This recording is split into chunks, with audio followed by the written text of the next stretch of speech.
Why did he leave the banana peel on? You may think this is just an example of... Or he literally had his mother or father do everything for them and they don't know how to do it. Or they have never had any experience cooking. Or they had a brain fart. Like, does no one on this app think that it's a little embarrassing to do something like that and then be called out on it? Like, sometimes it's people just not knowing how to do things. The other person doesn't have patience. I'm not saying one is wrong and one is right. I'm just saying, like, everyone in this app is so quick to jump. It's a narcissist. It's a avoidant. It's a this. It's like, bro, like, the dude didn't know how to cut bananas and was like, titiri. Like, if he does it again, like, maybe you guys are just not a match made in heaven because you're smarter than him. Like, that's really what it comes down to. It doesn't mean that they're an you know what I mean? Like, maybe we should, like, calm down. I'm just throwing that out there. Like, calm down. Like, chill. I love you. Just because someone was mean to you or, like, they're dumb doesn't mean, like, they're a narcissist. Okay, I'm just saying.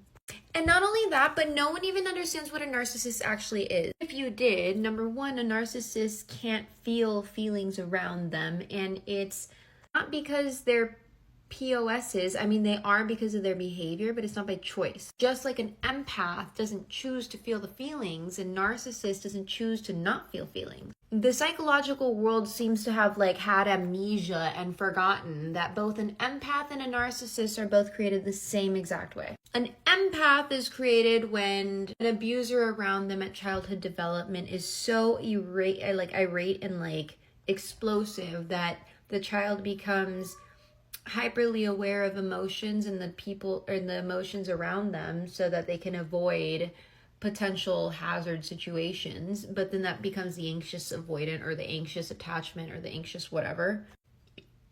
I just had dinner.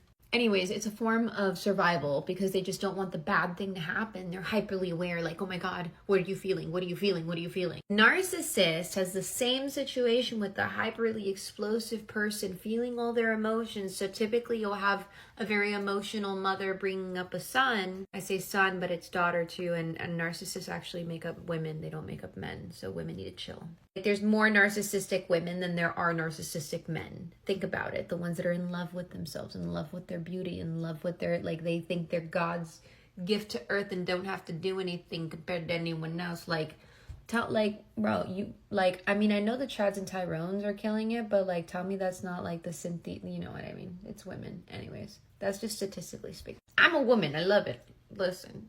Anyway, I digress. So let's say a mother is exploding with emotions and she's just like vomiting all her feelings on her son. Like, I'm so miserable and your dad is a butthole and blah, blah, blah, blah, blah, blah, blah, blah, right? The child will, as a means of survival, because what we don't really fathom or comprehend in society is that children and babies and infants, their nervous system is so sensitive. They're like little sponges absorbing everything. So when a mother doesn't regulate her own emotions and do things to practice regulating her own emotions and she vomits on her children, you're creating empaths and narcissists, people to be taken advantage of and people to be taking advantage of people. So a narcissist, a child, blocks out everyone's emotions, specifically their abusers, in order to survive so that they can feel their own feelings.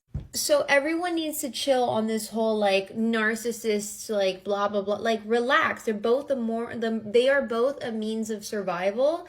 And honestly, on the upward trajectory of single parent households since a no-fault divorce since the 1950s, y'all really think that there's not a bunch of narcissists in the world? You think the best thing to do is call them all evil and conniving and there's no solution for them? Or would it be better to acknowledge it for what it is, which is a means of survival? It's a mechanism. Have compassion for them, explain to them that there is a way out and there is a way of recovering, but the first step is acknowledging. Who the fudge cracker wants to acknowledge that they're a narcissist in this society when everyone's like, and it's easy for me to say because I'm not one. I just study the crap out of them so I don't feel I'm not mad at them, man.